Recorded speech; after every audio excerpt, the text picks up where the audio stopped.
잠옷 입지 말고, 그렇죠? 잠옷 입지 말고 평상복, 그렇죠? 활동복을 입고 무슨 상태로 있어라? 맞습니다. 스탠바이 해라. 그 시간이 저녁이든 밤중이든. 왜? 아직 주인이 안 왔으니까.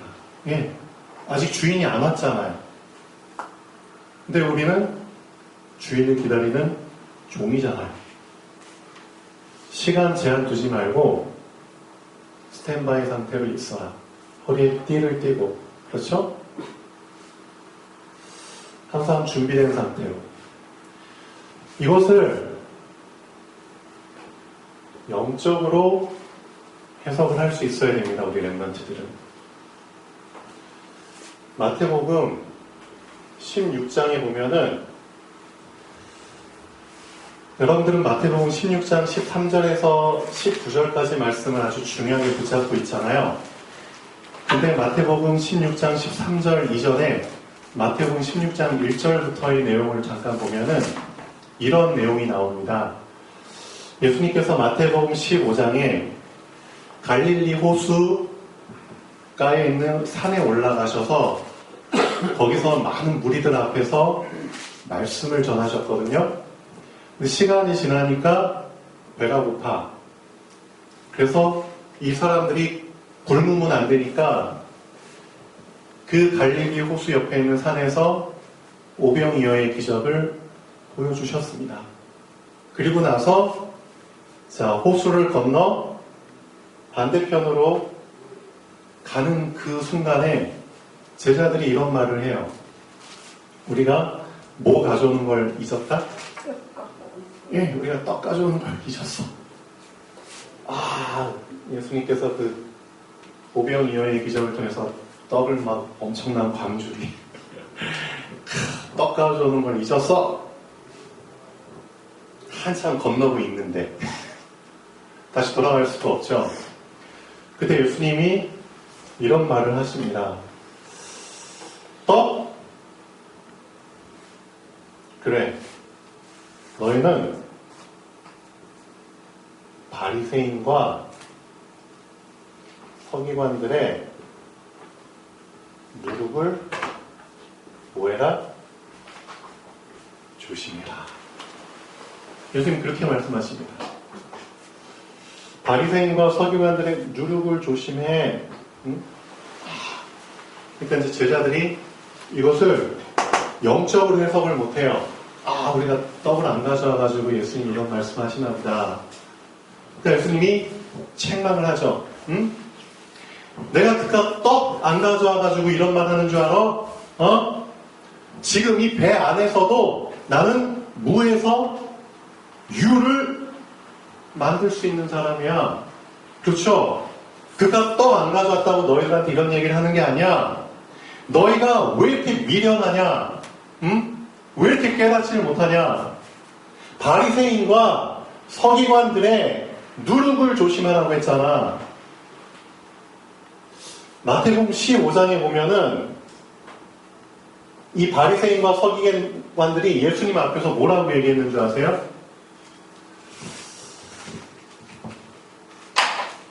자, 마태복음 15장 잠깐 읽어보죠. 왜 예수님이 이런 말씀하셨는지.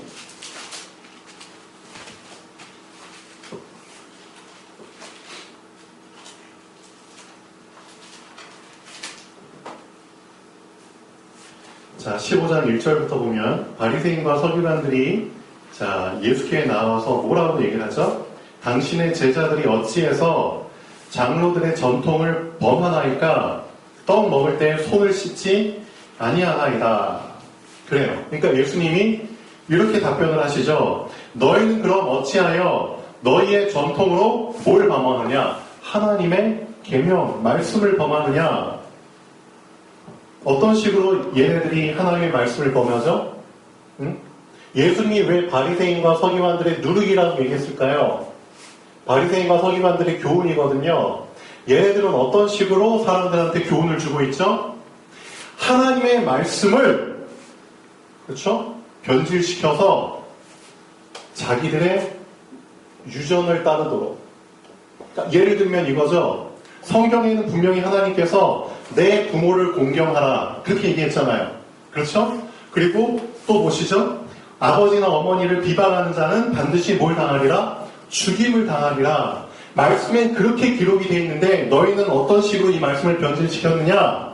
그래, 하나님께 바쳐질 것이, 그러니까 이제 너 부모님께 바쳐질 것이, 그렇죠? 우리가 부모님을 공경하면 용돈도 드리고 어쨌든 뭐 음식도 사드리고 그래야 되잖아요. 그러니까 네 부모한테 바쳐질 것을 너희가 부모한테 안 바치고 난 이걸 그냥 하나님께 드렸어 하면은 그걸로 나는 부모를 공경한 것과 똑같아.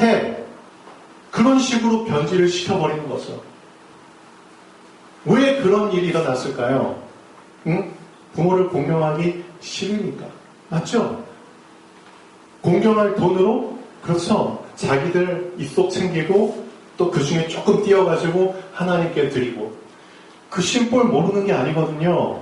이게 바리새인과 서기관들의 뭐다? 교훈이다.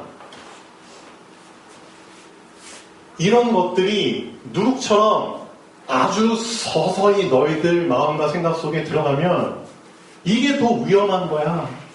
차라리 떡이 없으면은 며칠 굶으면 돼. 맞죠? 오히려 살찐 사람들은 며칠 굶으면 더 건강이 좋아져요. 이런 육신적인 얘기를 하는 게 아니거든요, 예수님이.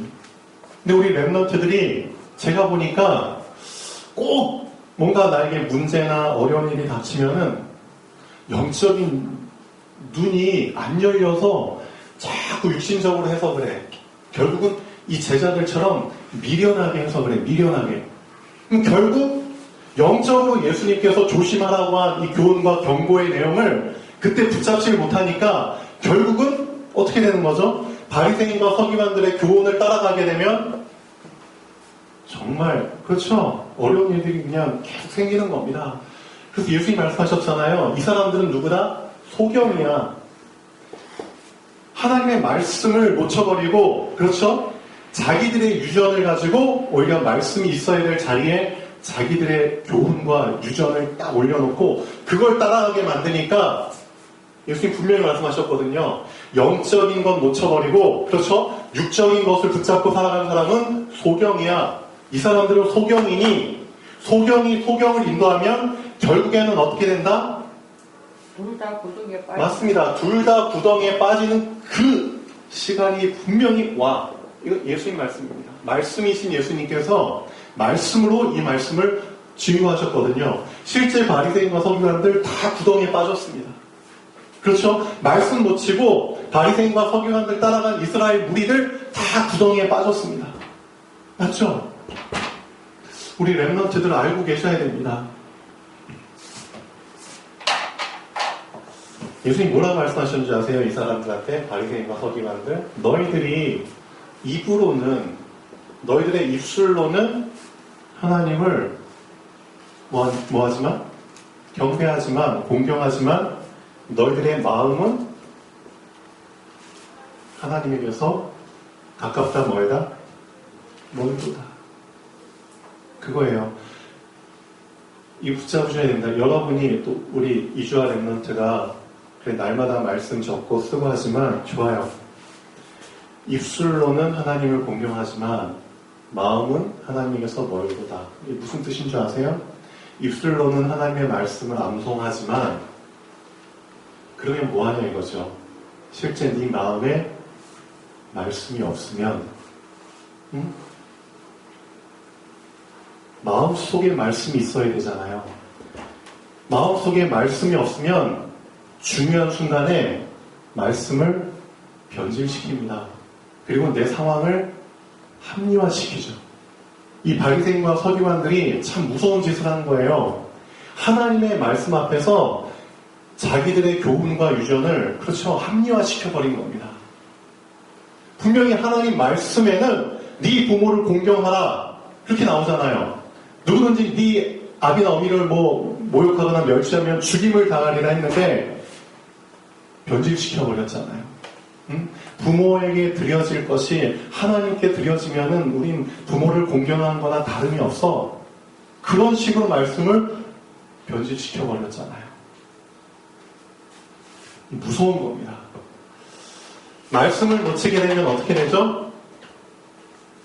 성경에서 뭐라고 얘기하고 있죠? 말씀을 놓치면 이것도 흐름입니다. 흐름. 어떤 흐름을 타게 되죠? 자, 분명히 알고 계셔야 됩니다. 말씀을 놓치게 되면은 이제 여러분이 타고 있는 차에 시동이 걸립니다. 이제 시동이 걸리게 됩니다. 시동이 걸렸다는 거는 이제 움직일 준비가 됐다는 거죠. 근데 그 차의 이름이 뭐냐? 불신자의 6가지 상태라는 차입니다. 말씀을 놓치는 순간에 나는 어떤 차에 타게 되냐? 불신자의 6가지 상태라는 차를 타게 됩니다. 그 차에 시동이 딱 걸리게 됩니다. 그렇죠? 점점 말씀 놓치고, 이 바리새인 서기관들의 누룩, 교훈을 따라서 가잖아요. 이게 세상 교훈이거든요. 맞죠? 이 세상의 교훈을 쭉 따라가게 되면은, 자, 이 불신자의 6가지 상태 차가 코스를 이제 따라가는 거죠. 첫 번째 코스부터 6번째 코스까지 쭉 거쳐서 이제 여정을 가는 겁니다.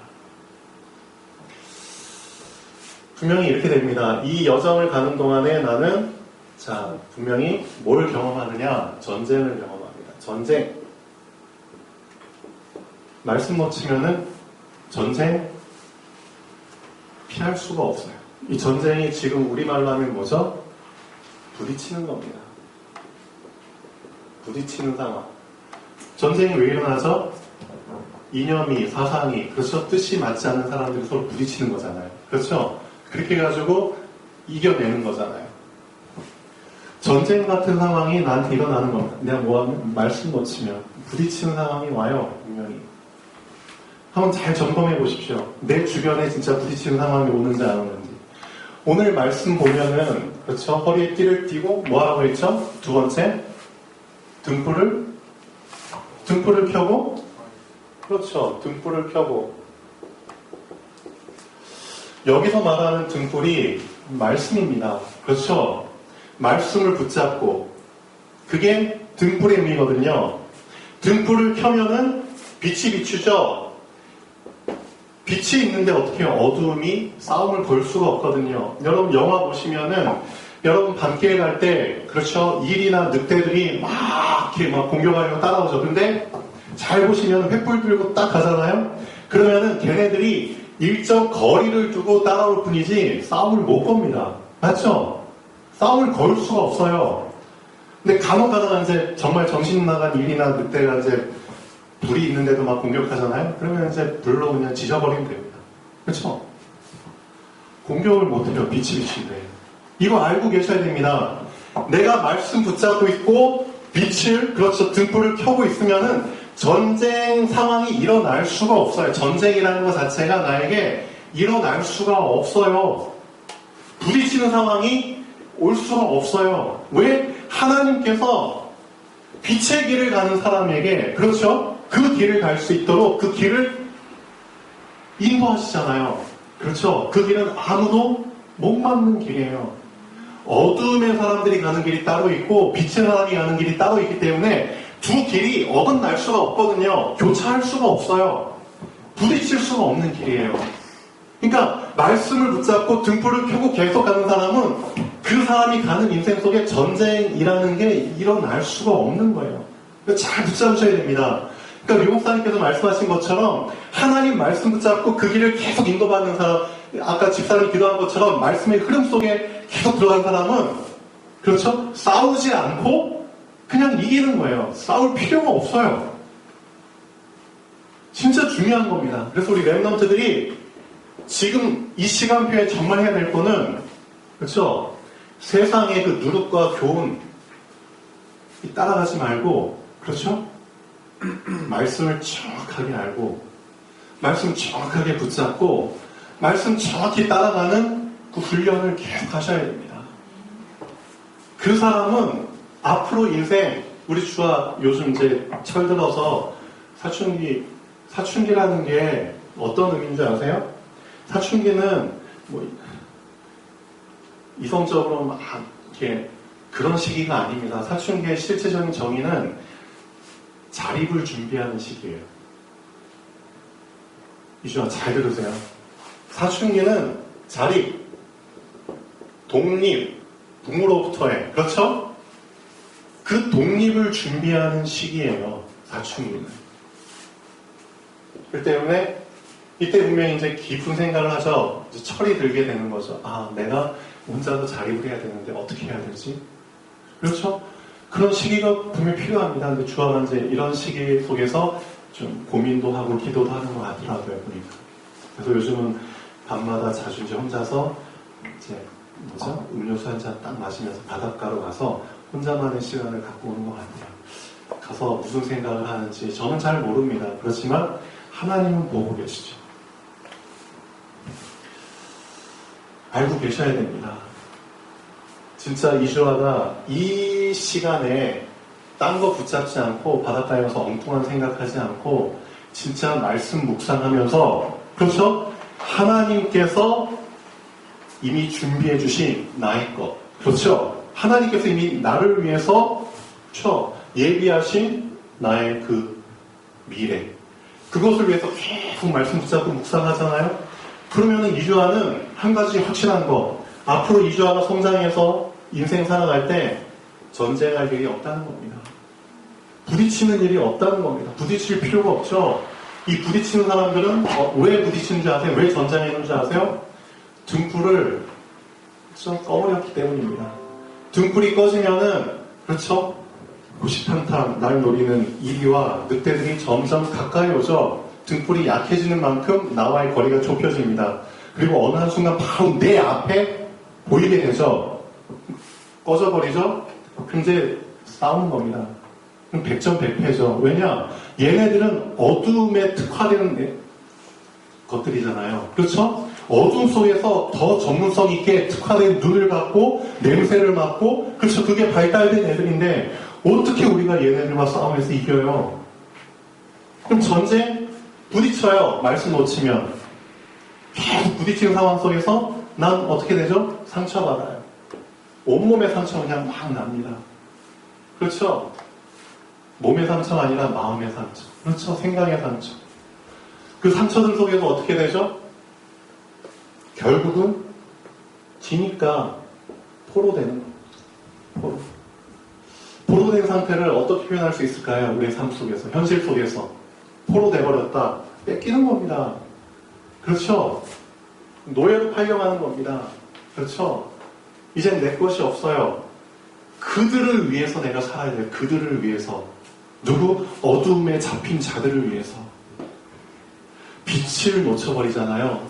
말씀을 놓쳐버리면 인생 이제 다 그냥 반납하는 겁니다. 누구한테? 어둠의 자식들한테. 그냥 상납하고 어둠을 위해서 살아야 되는 겁니다. 이스라엘 백성이 애굽에서 뭐 했는 줄 아세요? 어둠에 잡힌 자들을 위한 무덤을, 피라미드, 그렇죠? 여기에 그냥 400년 동안 종살이 했거든요. 어둠에 잡힌 자, 그들의 무덤 만들기 위해서 전생을 다 바쳤다니까요. 알고 계셔야 됩니다. 그래서 말씀을 놓치면 이렇게 되는 겁니다. 불신자 6가지 상태, 그 차에 시동이 걸리고 이 여정을 가는데 분명히 전쟁 일어날 수밖에 없고요. 부딪히죠. 분명히 집니다. 질 수밖에 없죠. 내가 등불을 놓쳤는데 어떻게 어둠을 이겨요? 상처, 마음의 상처. 지금 혹시 여러분 중에 이런 부딪히는 상황 속에 있으면 빨리 정신 차리십시오. 내가 혹시 왜 이런 상황이 왔지? 하나님 자녀인데 내가 왜 이런 상황이 왔지? 왜 자꾸 난 지금 고민하고 있고 상처하고 있고 왜 자꾸, 그렇죠? 갈등 속에서 이런 시간을 보내지? 점검해 보십시오. 하나님께서는 분명히 말씀을 붙잡을 수 있는, 그 말씀 붙잡은 사람은 그 말씀의 길을 가도록 결단하게 되거든요. 그렇죠? 혹시 내가 말씀을 놓친 게 아닌가? 말씀을 선택하지 않고 다른 걸 선택한 게 아닌가? 그것 때문에 내가 결국은 이 불신자 6가지 상태의 차에 시동을 건 게 아닌가? 그래서 결국 나에게 전쟁이 일어난 게 아닌가? 그래서 결국 내가 지금 마음고생하고 부딪히고 상처받고 고민하고 온몸이 녹초가 되고 그런 게 아닌가? 한번 잘 점검해 보셔야 됩니다. 그래서 우리 랩런트들 지금 당장 필요한 거 빨리 점검해 보시고요. 아, 그래. 교훈 조심하자. 빨리 정신 차리고 허리에 띠를 띠고, 그렇죠? 내가 놓쳤던 말씀 다시 붙잡고 등불을 모아서 켜자. 등불을 켜기만 하면은 어두움은 물러갑니다. 맞죠? 등불 켜기만 하면은 이 늑대들은 이제 도망가는 겁니다. 의외로 해결할 수 있는 방법은 간단합니다. 그게 뭐죠? 놓쳤던 말씀 다시 붙잡으면 됩니다. 진짜 간단하죠? 말씀 붙잡아야 됩니다. 그리고 이젠 절대 속지 마세요. 말씀을 입으로만 암송하고, 그렇죠? 입으로만 그 수준으로 하지 마시고요. 말씀이 진짜 내 마음속에, 그렇죠? 이 사람들이 입으로는 나를 공경하지만 마음은 내게서 멀도다 라고 예수님 말씀하셨잖아요. 말씀이 내 마음과 가까워져야 됩니다. 자, 다시 한번 읽어보겠습니다. 누가복음 12장 35절에서 38절까지입니다. 우리 렘넌트들한테 주신 말씀입니다. 거리에 띠를 띠고 등불을 켜고 서 있으라. 이게 가능하냐? 가능합니다. 우리의 육신은 자해되지만 우리의 영은 항상 깨어 있을 수 있거든요. 맞죠? 항상 말씀 속에 우리의 영이 있을 수 있습니다. 또 어떤 체질을 만들어야 된다? 24시간 말씀을 묵상할 수 있는 그 체질을 만들어라. 말씀. 복이 있는 사람은 여호와의 율법을, 말씀을 즐거워하여 그 율법을 어떻게? 주야로 묵상하는 자로다. 이게 되어지면 됩니다. 주야로. 그러면은 항상 깨어 있을 수 있죠. 등불 켠 상태로 계속 서 있을 수 있습니다. 그러면 하나님의 시간표가 됐을 때, 그렇죠? 하나님께서 다 찾아오시는 거죠. 아, 주인이 딱 찾아왔어. 문을 두드렸어. 이게 무슨 의미인지 아세요? 여러분 인생의 문이 열리는 시기입니다. 진짜.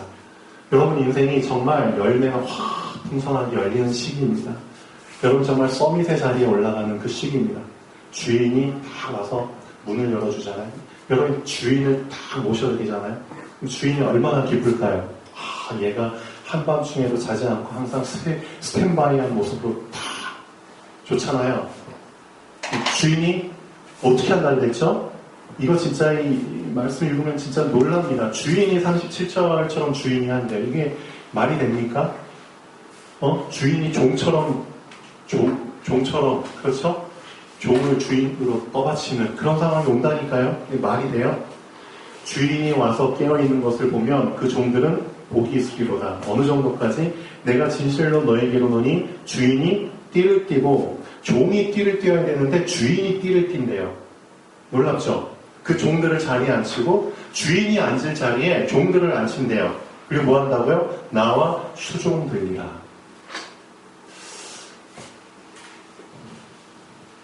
조건은 하나입니다. 이것만 잘 붙잡으세요. 허리에 띠를 띠고, 그렇죠?